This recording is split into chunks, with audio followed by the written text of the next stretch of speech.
आज अचानक से फर्टिलाइजर घोटाले या यूं कह ले कि खाद घोटाले की चर्चा जो है वो एक बार फिर से होने लगी है, क्योंकि आरजेडी के राज्यसभा सांसद एडी सिंह यानी अमरेंद्रधारी सिंह की गिरफ्तारी प्रवर्तन निदेशालय ने इसी मामले में की है। ईडी ने आरजेडी के राज्यसभा सांसद एडी सिंह को गिरफ्तार किया है, लेकिन आखिर अमरेंद्रधारी सिंह की गिरफ्तारी क्यों हुई? फर्टिलाइजर घोटाला या खाद घोटाला क्या है? कौन सा खेल हुआ था और कैसे कई हजार करोड़ रुपए सरकार को चूना घोटालेबाजों ने लगा दिया? आज इसकी पूरी कहानी हम आपको बताने बैठे हैं। सबसे पहले शुरुआत करते हैं आज की खबर से। आज की खबर ये कि ईडी ने अमरेंद्रधारी सिंह को दिल्ली से गिरफ्तार किया है और उनके कई संपत्तियों पर ईडी की पहले से नजर थी और अब कार्रवाई की गई है। आइए आपको पूरी कहानी बताते हैं। जिस घोटाले में गुरुवार को ईडी ने अमरेंद्रधारी सिंह को गिरफ्तार किया है वह कई हजार करोड़ रुपए का घोटाला है। देश की सबसे बड़ी सहकारी संस्था इफ्को और भारत सरकार की कंपनी इंडियन पोटास लिमिटेड ने कई निजी कंपनियों के साथ मिलकर इस घोटाले को अंजाम दिया था। सारा खेल सरकार से किसानों को यानी खाद और उर्वरक पर मिलने वाली सब्सिडी के बंदरपाट से जुड़ा हुआ है। कई सालों तक निजी कंपनियों के साथ मिलकर के इफ्को और इंडियन पोटास जैसी कंपनियों के अधिकारियों ने इस बड़े घोटाले को अंजाम दिया और कई हजार करोड़ रुपए डकार लिए। इसी मामले में अमरेंद्रधारी सिंह की गिरफ्तारी हुई है। 8 सालों तक लगातार हुए इस खेल में कई हजार करोड़ रुपए की लूट हुई। मामले की जांच सीबीआई कर रही थी, लेकिन बाद में जब इस घोटाले के आरोपियों की अकूत संपत्ति का पता चला तो ईडी भी मैदान में उतर गई। ईडी ने आज ही अमरेंद्रधारी सिंह को गिरफ्तार किया है। पहले हम आपको समझाते हैं कि यह घोटाला हुआ कैसे। दरअसल केंद्र सरकार किसानों को दी जाने वाली यूरिया, पोटास जैसे उर्वरक पर मोटी सब्सिडी देती है। किसानों के लिए यूरिया, पोटास जैसे खाद पर दाम फिक्स कर दिया जाता है। खाद बनाने वाली, आपूर्ति करने वाली कंपनियां सरकार को खाद का लागत मूल्य बताती हैं। किसानों के लिए तय किए गए दाम के अलावा लागत मूल्य का जो डिफरेंस होता है उसे केंद्र सरकार कंपनियों को सब्सिडी के तौर पर दे देती है। और यही खेल हुआ इस पूरे मामले में, जो फर्टिलाइजर घोटाला जिसे कहा जा रहा है। दरअसल जो हुआ और जो उदाहरण है, उदाहरण के तौर पे मान लीजिए कि अगर सरकार ने तय कर दिया कि किसानों को यूरिया 100 रुपये प्रति बोरी पर मिलेगा, तो उन्हें यानी किसानों को 100 रुपये प्रति बोरी पर ही यूरिया दी जानी है। वहीं खाद्य आपूर्ति करने वाली संस्था इफ्को ये कहती है कि उसका यूरिया खाद की एक बोरी पर लागत 150 रुपये है, तो सरकार 50 रुपये की सब्सिडी इफ्को को दे देगी। सब्सिडी के इसी खेल में कई हजार करोड़ रुपए का घोटाला जो है वो कर लिया गया। खाद सब्सिडी घोटाले की जांच कर रही सीबीआई के मुताबिक सहकारी संस्था इफ्को और इंडियन पोटास लिमिटेड ने साल 2007 से लेकर के 14 के बीच हजारों करोड़ के इस घोटाले को अंजाम दिया। दोनों कंपनियों ने देश और विदेश की कुछ खाद और कच्चा माल आपूर्ति करने वाली कंपनियों के साथ साठगांठ की। उनसे बाजार भाव से काफ़ी महंगे दर पर यूरिया, पोटास से लेकर अन्य उर्वरक, खाद और कच्चा माल की सेटिंग की गई।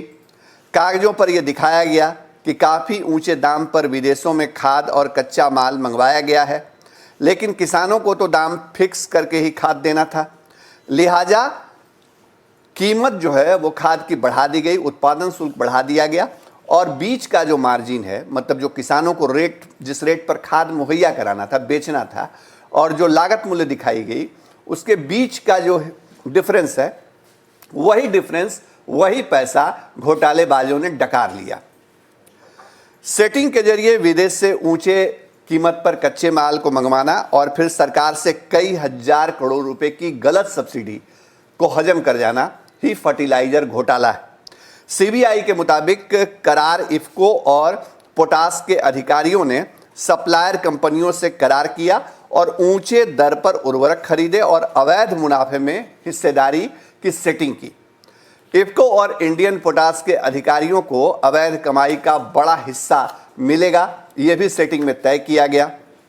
लिहाजा इफको और इंडियन पोटास के अधिकारियों के साथ साथ विदेशों से खाद आपूर्ति करने वाली कंपनियां मालामाल हो गई। खाद आपूर्ति घोटाले में पिछले महीने ही सीबीआई ने इफको और इंडियन पोटास के एमडी को लेकर के कई जगहों पर छापेमारी की थी। इफको के एमडी रहे यूएस अवस्थी और इंडियन पोटास के एमडी रहे परविंदर सिंह गहलोत के 12 ठिकानों पर एक साथ छापेमारी की गई थी। सीबीआई की इस छापेमारी में पता चला कि खाद घोटाले में सिर्फ दोनों अधिकारियों ने 685 करोड़ रुपए का कमीशन लिया।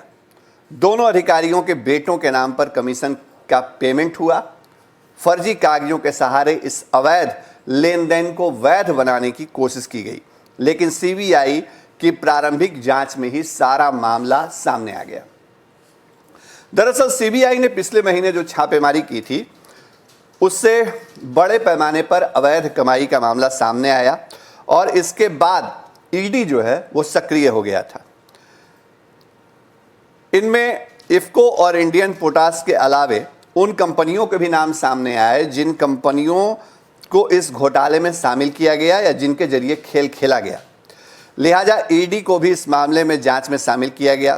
प्रवर्तन निदेशालय के सूत्रों के मुताबिक खाद सब्सिडी घोटाले में ज्योति ट्रेडिंग नाम की एक कंपनी जो है वो सामने आई और ज्योति ट्रेडिंग कंपनी के बारे में कहा जाता है कि फर्टिलाइजर घोटाले में अगर सबसे ज़्यादा किसी के वारे न्यारे हुए तो वह ज्योति ट्रेडिंग कंपनी है। अब ये ज्योति ट्रेडिंग कंपनी क्या है?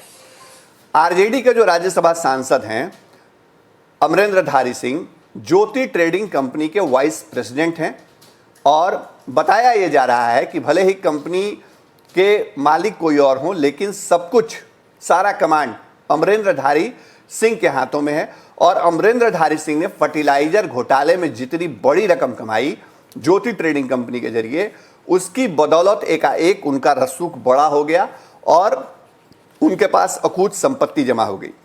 ईडी के कान खड़े हुए और ईडी ने लगभग 5 अलग अलग शहरों में अमरेंद्रधारी सिंह के संपत्तियों का आकलन किया, उसकी पूरी जानकारी इकट्ठा की और ईडी के सूत्र बता रहे हैं कि जब प्रवर्तन निदेशालय को यह लग गया कि जो संपत्ति अमरेंद्रधारी सिंह के पास है दरअसल वो संपत्ति कहीं ना कहीं फर्टिलाइजर घोटाले के जरिए ही इकट्ठी की गई है, तो आखिरकार आज सुबह यानी गुरुवार की सुबह अमरेंद्रधारी सिंह की गिरफ्तारी हो गई। यानी आरजेडी के राज्यसभा सांसद इस बड़े घोटाले में जो कई हजार करोड़ रुपए का है, उस बड़े घोटाले में एक किंगपिन के तौर पर या किंगपिन के सहयोगी के तौर पर उनकी पहचान हुई है और जो सबसे ज़्यादा मुनाफा या घोटाले का पैसा अगर कहीं गया है तो वो पैसा उनकी ज्योति ट्रेडिंग कंपनी के पास गई है।